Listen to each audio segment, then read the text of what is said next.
ભાગ્યશાળી કોણ? ભાગ્યશાળી એ જેને વલ્લભની સેવા મળી છે, ભાગ્યશાળી એ જેને ઠાકોરજીની સેવા મળી છે, ભાગ્યશાળી એ જેને સત્સંગ મળ્યો છે. ભાગ્યોદયેન બહુજન્મ સમર્જિતેન સત્સંગમં ચ લભતે પુરુષો યદા વૈ. ભાગવત મહાત્મામાં પણ કહ્યું, સત્સંગ કોને મળે? જે ભાગ્યશાળી હોય. ભાગ્યોદયેન બહુજન્મ સમર્જિતેન, અનેક જન્મોમાં સત્કર્મ કર્યા હોય અને ઠાકોરજીને થાય આને આટલા બધા સત્કર્મ કર્યા તો આને શું ફળ આપે? અને ઠાકોરજી સાધારણ ફળ આપવા કરતા જ્યારે વિશેષ ફળ આપવાની ઈચ્છા કરે ત્યારે જીવને સત્સંગ આપે છે. ભાગ્યોદયેન બહુજન્મ સમર્જિતેન, આ મહદ ભાગ્ય છે એ જ યમુનાજીના રસના પાન કરી શકે. યેહી રસના તે ભજો નામ રસ અમૃત, ભાગ્ય જાકે હોય સો પીજે. યમુના યમુના નામ ભજો, શ્રી યમુનાજીનું નામ મુખમાં લેશો અને અમૃત. જો એક વસ્તુ યાદ રાખો, જેને તાવ આવતો હોય એને મીઠાઈ પણ કડવી લાગે છે. ગમે તેટલી સુંદર સામગ્રી એને આપો પણ એને તાવ આવતો હોય તો એને રસ નહીં આવે. એમ જેના ચિત્તમાં કેવલ લૌકિક આવેશ છે એને ભગવદ નામમાં રસ નથી આવતો, એને ભગવાનના નામમાં રસ નથી આવતો. આ નામ રસયુક્ત છે, પ્રભુનું સ્વરૂપ રસયુક્ત છે, ભગવદ લીલા રસયુક્ત છે અને ભગવદ ધામ રસયુક્ત છે. અને એટલે જીવો કહે કે આ યમુના નામનું રસપાન કરો અને તમારા ભાગ્યોનું સાચું ફળ તમે મેળવો. અને એટલે જ ગાતા કહ્યું, યમુના યમુના નામ ભજો. શ્રી ઠાકોરજી વિશેષ કૃપા કરવા ઈચ્છે એના મુખમાં યમુનાજીનું નામ આપે. જેને પોતાના નિત્ય લીલાના સુખ આપવા ઈચ્છે એને યમુનાજીના નામમાં આસક્તિ કરાવે. ભાનુ તનયા દયા અતિ કરુણામયા, ઇનકી કર આસ અબ સદા હી જીજે. ચતુર્વદાસજી કહે છે, ભાનુ તનયા દયા. આપણે ત્યાં બે તનયા છે, એક ભાનુ તનયા અને એક કીર તનયા. ભાનુ તનયા એ યમુનાજી, કીર તનયા એ આપણા અષ્ટ સખા. ભાનુ તનયા એટલે સૂર્યના પુત્રી અને કીર તનયા એટલે સુખદેવજીના વંશજ. કે જે ગુણગાન ભક્તિ, કીર્તન ભક્તિ જેને સિદ્ધ છે એવા સુખદેવજી અને એની પરંપરાના એ આપણા કીર્તનયા. ભાનુ તનયા અતિ કરુણામયા. આપ તો કેવા છો? અતિ કરુણાશીલ, અતિ કરુણાવાન. ઇનકી કર આસ અબ સદા હી જીજે. ચતુર્બુદ્ધદાસ કહે છે કે હવે સંસારની આશા ન રાખશો. આખી જિંદગી માણસ સંસારની લૌકિક આશા રાખી જીવનને વેડફી નાખે છે, એ તત્વને પામી શકતો નથી. ચતુર્બુદ્ધદાસ કહે છે, ઇનકી કર આસ. હવે બાકી બધી આશા છોડો. શાસ્ત્ર તો કહે છે, આશા પાસ સતૈર બધા. દરેક જીવ બંધાયેલો છે શેનાથી? આશા રૂપી પાશથી. આ જેટલા આપણા લૌકિક સંબંધો છે એ બધા કોઈ ને કોઈ આશા અને અપેક્ષાને કારણે ટકેલા છે. જે સમય અપેક્ષા પૂરી થઈ એ સમયે સંબંધો વિચ્છેદ થઈ જાય. આશા કરવી હોય તો યમુનાજીની આશા રાખો. ઇનકી કર આસ. હવે આશા શ્રી યમુનાજીની રાખો. લૌકિકની આશા તો આજ સુધી કોઈની પૂરી થઈ નથી. આ માણસની જિંદગી આખી એમાં વેડફાઈ જાય. આ ભૂતકાળના પશ્ચાતાપ અને ભવિષ્યનો ભય, આ બંને એવા ચોર છે જે આપણા વર્તમાનને ચોરી જાય છે. ભૂતકાળના કરેલા પશ્ચાતાપ અને વર્તમાનનો ભવિષ્યનો ભય, આ બંને આપણું વર્તમાન ચોરી જાય. આશા કરવી હોય તો યમુનાજીની રાખો, જે આશા પૂર્ણ કરતા છે. ભક્ત કી ઈચ્છા પૂરણ કરત શ્રી યમનેજુ કરતા. જે આશાને પૂરી કરે એની પાસે આશા રખાય. વિશ્વાસ એનો કરાય જે વિશ્વાસને સાચવી લે. ભાવ એને પાસે રખાય જે ભાવનો પોષક હોય. શરણ એનું લેવાય જે શરણ પ્રતિપાલ હોય. આશા કરવી હોય તો યમુનાજીનો કરો. બાકી લૌકિક આશાઓ તો બધી સ્વાર્થ સુધી સીમિત છે. જીવનની સમી સાંજે જખમોની યાદી જોવી હતી. જીવનની સમી સાંજે જખમોની યાદી જોવી હતી. બહુ ઓછા પાના જોઈ શક્યો, બહુ અંગત અંગત નામ હતા. સાહિત્યકારે બહુ સુંદર વાત, અંત સમયે જ્યારે સરવાળો કરવા બેઠો કે આ જીવનમાં કોણ કોણે મને ઠેસ મારી, કહ્યું કે બહુ ઓછા પાના જોઈ શક્યો, બહુ અંગત અંગત નામ હતા. કારણ કે પોતાના જ દુખી કરી શકે છે, અજાણ્યો માણસને દુખી નથી કરી શકતો. જેના પાછળ પ્રેમ કર્યો છે આપણે, જેને દુખી એ જ કરે. આપણે પ્રેમ કરી અપેક્ષા કરી એને દુખી કરવાનો અધિકાર આપીએ છીએ.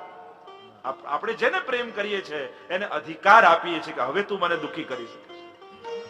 અહીંયા આશા રાખવી હોય તો યમુનાજી, આશ કરો તો શ્રી યમુનાજી નું. આશા તો એક રામ કી, બાકી આસ નિરાશ. નદી કિનારે ઘર કરો, કભી ન મારે પ્યાસ.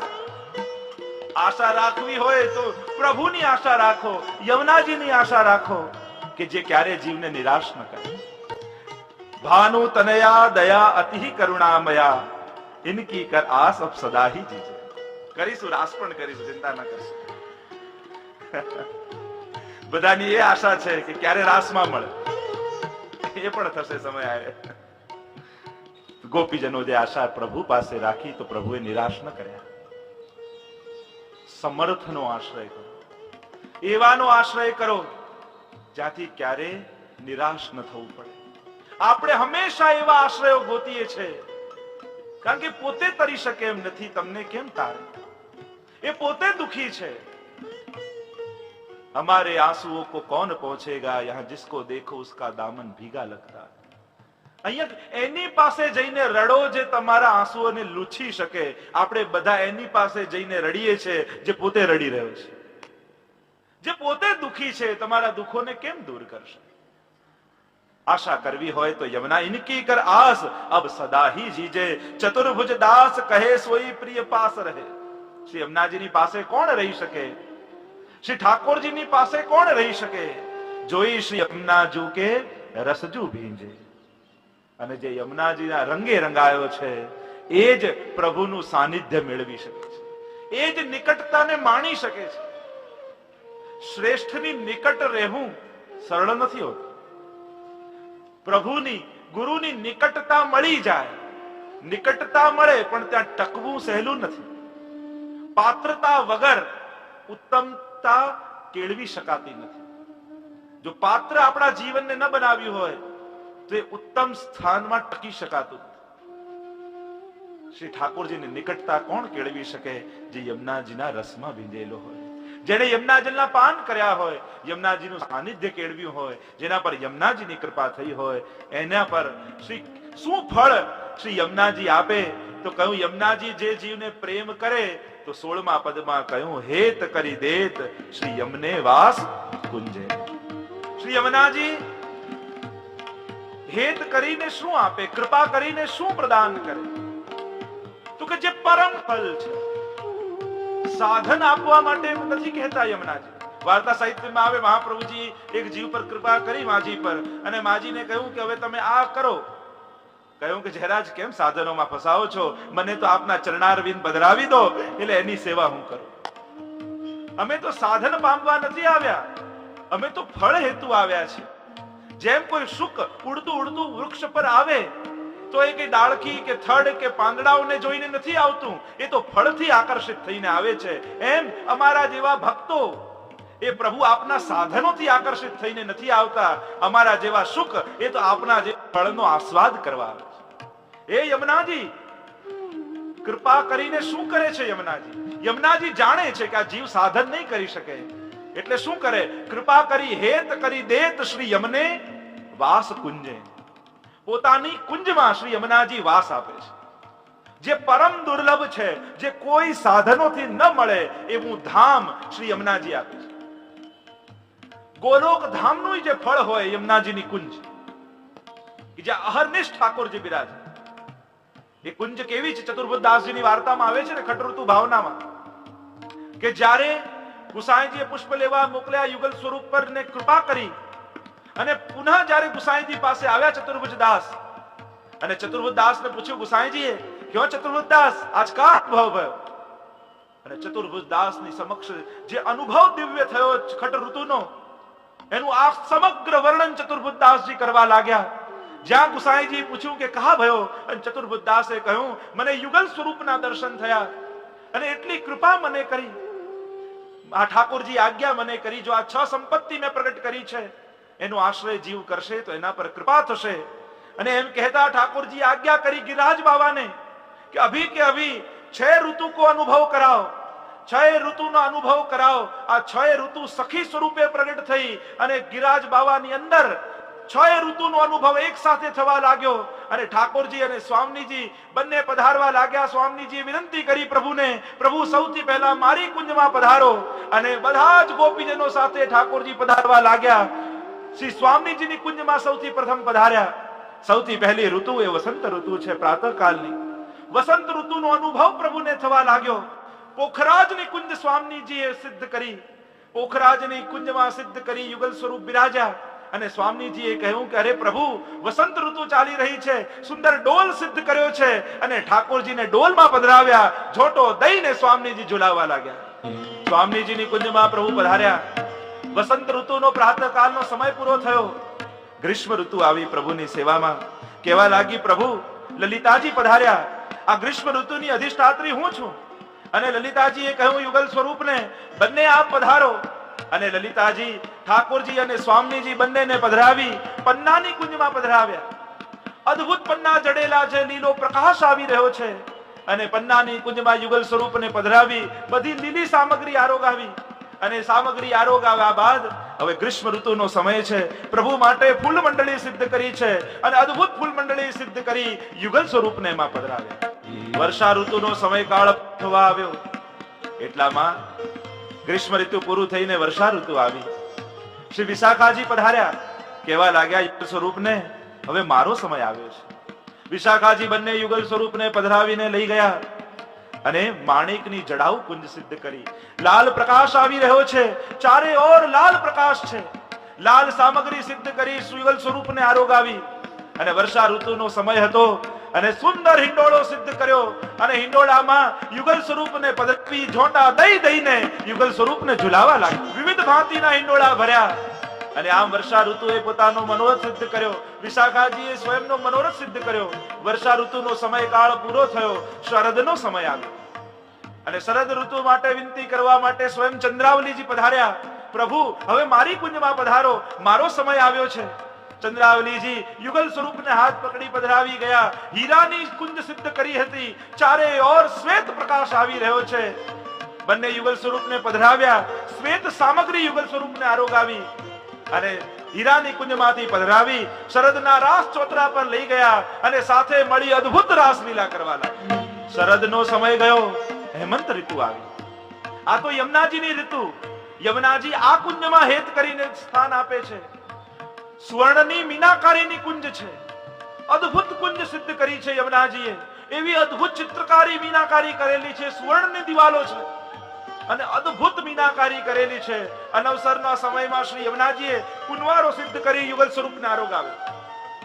કુંવારો તો ચારેય યુથના ભાવથી થાય છે અને યમુનાજી તો ચારેય યુથના મનોરથ સિદ્ધ કરે છે. યમુનાજીએ કુંવારો સિદ્ધ કર્યો અને હેમંત ઋતુનો અનુભવ ઠાકોરજીને કરાવ્યો. વ્રતચર્યા હેમંત ઋતુ ધીમે ધીમે પૂરી થઈ. શિશિર ઋતુ આવી. શિશિર સખી યુગલ સ્વરૂપને પધરાવીને લઈ ગઈ. નીલમણીની કુંજ સિદ્ધ કરી છે. ચારે ઓર નીલ પ્રકાશ આવે છે અને નીલી રંગની સામગ્રીઓ સિદ્ધ કરી છે. અદ્ભુત ભોગ પ્રભુને આરોગાવ્યા. અને આ સમય તો હોરી ખેલનો સમય છે. એટલામાં જ શિશિર સખી આવી. હાથમાં બંને હાથમાં ગુલાલ ભરી અને યુગલ સ્વરૂપની ઉપર નાખ્યા. લાલ ગોપાલ ગુલાલ હમારી આખીન મેં જીન ડાલ. ભારે હોરી ખેલ થવા લાગ્યો. એવો અદ્ભુત ઉત્સવ થયો. આમ ગિરિરાજજીની અંદર 6 ઋતુ સદા માટે છે. પ્રાતઃકાલથી લઈને રાત્રિ સુધી આ 6 ઋતુનો નિત્ય પ્રભુ અનુભવ કરે છે. તો હેત કરી દેત શ્રી યમને વાસ કુંજે.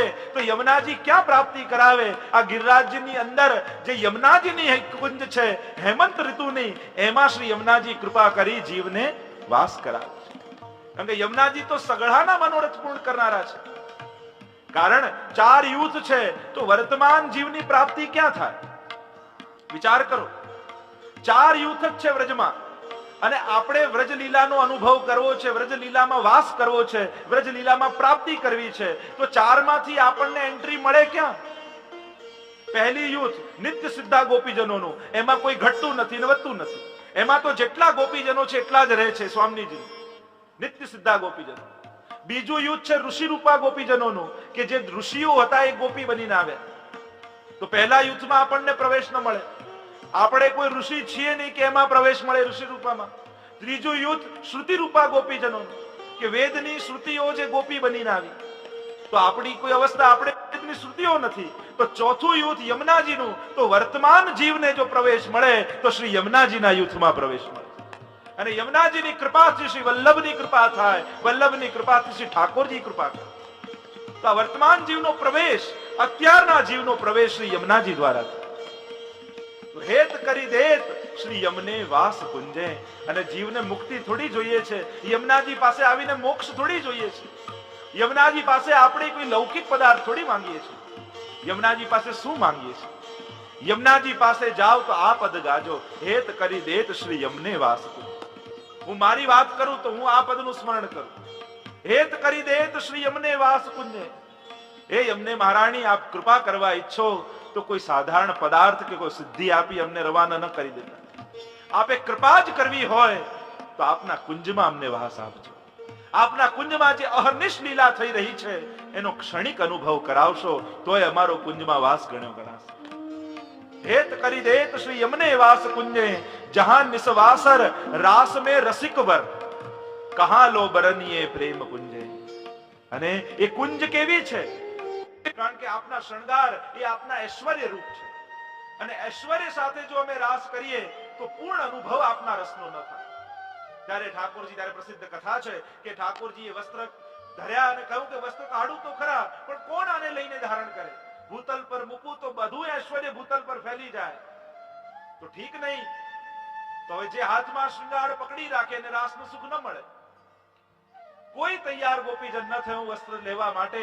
ત્યારે યમુનાજીએ કહ્યું કે હું શૃંગાર ધારણ કરીને રાખીશ, ભલે મને સુખનો અનુભવ ન થાય, પણ મારે કારણે જો વ્રજાંગનાઓને લાભ મળતો હોય તો એ વસ્ત્ર હું ધારણ કરીને રાખીશ. અને ઠાકોરજીએ વસ્ત્ર શૃંગાર આપ્યા અને ગોપીજનોને સુખ આપવા માટે યમુનાજીએ ધારણ કરીને રાખ્યા. રાસ થયો, બધા વ્રજાંગનાઓને બહુ સુખ મળ્યું. ઠાકોરજી પ્રસન્ન થયા અને કહ્યું, એ યમુનાજુ, તમે બીજાના સુખનો વિચાર કર્યો, હું તમારા પર બહુ પ્રસન્ન છું. હું તમને વચન આપું છું કે તમારા કુંજમાં સદાય મારો રાસ અહર્નિશ થશે. અને એટલે કહ્યું કે જહાં નિસવાસર રાસ મેં રસિક વર, શ્રી યમુનાજીની કુંજમાં અહર્નિશ રાસ છે. થકિત સરિતા નીર, થકિત બ્રજ બધુ ભીર, કો ન ધરત ધીર મુરલી સુનઈ જય. યમુનાજીના નીર થકિત થયા, બ્રજ બધુ ની ભીર ત્યાં છે, અને કો ન ધરત ધીર મુરલી સુની જય. અને જ્યાં વેણુનાદ થાય ત્યાં કોઈને ધૈર્ય રહેતું નથી, બધા જે નાદ તરફ ભાગવા લાગે. ચતુર્ભુજ દાસ યમને પંકજ જાની, મધુપ કી નાઈ ચિત ગ્લાય ગૂંજે. ચતુર્ભુજ દાસ યમને પંકજ જાની. ચતુર્ભુજ દાસ કહે યમુનાજીને કમળ જાની, મધુપ કી નાઈ ચિત્ત લઈ લાય ગુંજે. યમુનાજીનું આરાધન કરવું હોય, યમુનાજીને પ્રેમ કરવો હોય, યમુનાજીની ભક્તિ કરવી હોય તો કઈ રીતે? તો ઉપમા આપી, જેમ કમળ માટે પ્રેમ ભ્રમરને છે એવી રીતે પ્રેમ કરો, એવી રીતે ભક્તિ કરો કે જેમ પેલો કમળમાં બીડાઈ જાય છે, એને થાય છે કે આમાં મારી મૃત્યુ થઈ જશે, છતાં એ કમળને છોડતો નથી. યમુનાજીની ભક્તિ કરવી હોય તો આમ કરો કે આ દેહ રહે કે ન રહે, પણ અંતિમ ક્ષણે પણ યમુનાજીનું નામ મુખમાં રહે. એનો આસ્વાદ જેમ કમળ લે છે એમ. કારણ યમુનાજીમાં જો ચિત્ત રહેશે, જેનું ચિત્ત યમુના, જેમ ભ્રમરનું ચિત્ત કમળમાં રહે છે તો એ ગમે ત્યાંથી કમળ શોધી લે છે, એમ જેમ ભક્તનું ચિત્ત યમુનાજીમાં છે તો એની કૃપા યમુનાજીની ગમે ત્યાંથી એની કૃપા થઈ જાય. ઘણા એવા વૈષ્ણવ, અમારે એક પરિચિત વૈષ્ણવ છે, વિદેશમાં રહે છે. એને થયું કે હું જયારે ભારત ગયો ત્યારે મનમાં એમ જ કે પહેલી વાર બ્રજમાં જતો હતો, તો મનમાં એ જ ભાવના હતી કે ભાઈ યમુનાજીને ઘરે જ વિનંતી કરી, હે અમને મહારાણી, વ્રજમાં તારો મહેમાન બનીને આવું છું, હવે તારે જેમ મારે કૃપા કરવી હોય એમ કરજો. તો કેવા લાગ્યા, મને એવો અનુભવ થયો કે જ્યારે કોઈ મહેમાન ઘરમાં આવે ને લોકો સાચવે, એમ યમુનાજીએ મને સાચવે. જ્યાં હું સ્ટેશનેથી ઉતર્યો ત્યાં સ્ટેશને જ કોઈ વૈષ્ણવ મળ્યા અને કહ્યું, અમારી કાર ખાલી જ જાય છે, ચાલો તમને વ્રજમાં, જો વ્રજમાં જતા હો તો અમે ત્યાં જ જઈએ છીએ. કારમાં ત્યાં લઈ ગયા, એટલું બધી સુવિધા કે મને જ્યાં જવું ત્યાં સામેથી વૈષ્ણવ મળી જાય અને મારી બધી સુવિધા થઈ જાય. તો યમુનાજીને જે કહીને નીકળ્યો હતો તારો મહેમાન બનીને આવું છું, એમ જ્યાં સુધી પાછો ઘરે પહોંચ્યો તો જેમ મહેમાનને સાચવવામાં આવે એમ યમુનાજીએ મને સાચવ્યો. મધુપ કી નાઈ, જ્યાં ચિત્ત છે એ પ્રગટ દેખાય છે. જો જ્યાં જેનો ચિત્ત જ્યાં હોય, જ્યાં જેનું મન હોય, એ વસ્તુ એને મળી જ જાય. વાર્તા સાહિત્યમાં પ્રસંગ આવે કે ગુસાઈજી, ગિરધરજી અને ગોકુલનાથજી બંને યમુનાજીના તટ ઉપર ઉભા હતા, ઠાડા હતા, અને એટલામાં યમુનાજીમાંથી એક પત્તું વહેતું વહેતું નીકળ્યું અને ગુસાઈજી કહ્યું, દેખો શ્યામ ઢાક કો પતુઆ જા રહો. શ્યામ ઢાક નું પત્તું જે પેલું દોના હોય છે વહીને જાય છે. અને ગિરધરજીએ જોયું, અરે કાકાજી वो तो पीपल को पत्ता है, ये तो पीपળાનું પત્તું છે. गोसाई जी के नहीं श्याम ढाक को पत्ता है. गिरधर जी के नहीं पीपल को पत्ता है. ગોકુલનાથજી ને થયું લાવ શોધને લાવ. એ પ્રવાહમાં ગયા અને પત્તું લઈને આવે, જોયા ગિરધરજી આગળ, કહ્યું કે અરે તો પીપલ કો પત્તા, પત્તું તો પીપલનું છે. गिरधरजी કહે નહીં, કાકાજી भी ठीक कह रहे थे. क्यों? ગુસાઈજી કહેતા શ્યામ ઢાકનું. ગિરધરજી કહ્યું ના, ગુસાઈજી સાચું કહેતા હતા, એમ છે પીપલનું પત્તું, પણ એ સમયે ગુસાઈજીનું ચિત્ત જે છાત લીલામાં શ્યામ ઢાક પર હતું. ગુસાઈજીનું મન ત્યાં હતું, એટલે પત્તું પીપલનું હોવા છતાંય એ લીલાનો આવેશ હતો, એટલે પીપલનું પત્તું એ શ્યામ ઢાકનું પત્તું દેખાય. આ છે આસક્તિ, આ છે ભક્તિ. જ્યાં ચિત્ત હોય તો બધું, જેમ યમુનાજીમાં જેની ભક્તિ દ્રઢ હોય એને બધું યમુનામય દેખાય. એને દરેક પદમાં, દરેક પાઠમાં, દરેક ગ્રંથોમાં ક્યાંક ને ક્યાંક યમુનાજી સંબંધી જ બધા અર્થો નીકળે, કારણ કે આસક્તિ યમુનાજીમાં છે. વલ્લભમાં આસક્તિ જેની હોય એને બધાય અર્થો વલ્લભ પર જ થાય, કારણ કે આસક્તિ ત્યાં છે. કલ્યાણ ભટ્ટનો પ્રસંગ આવે, વૈષ્ણવ આવ્યા, ગુસાઈજીએ એને શીખવાડ્યો ભાગવતનો મંત્ર શ્લોક. કેટલું સમજાવવાની કોશિશ કરે, સમજમાં જ ના આવે. ત્યારે ગુસાઈજી કહ્યું કે કલ્યાણ ભટ્ટ કે પાસ જાઓ, वो समझाएंगे. કલ્યાણ ભટ્ટ પાસે આવ્યા, તરત સમજી ગયા.